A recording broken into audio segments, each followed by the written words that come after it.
Mga kapuso, 14 na araw na lang, Pasko na. At let there be lights ang peg sa dami ng pinailaw na dekorasyon sa Carmen, Bohol. Bidang-bida ang replika ng Eiffel Tower, pati pailaw na hugis giraffe. At may higanteng bersyon din ng sari-saring gamit at human-sized belen. Tila sky's the limit naman sa Pilar, Bataan, may umiilaw na mga ulap. At libre ring magpa-picture sa mga palamuting hot air balloon at maaari ring dumayo sa dancing lights at tunnel of lights sa Kawit, Cavite.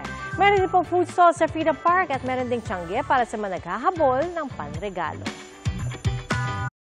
Mga kapuso, maging una sa saksi. Mag-subscribe sa GMA Integrated News sa YouTube para sa iba't ibang balita.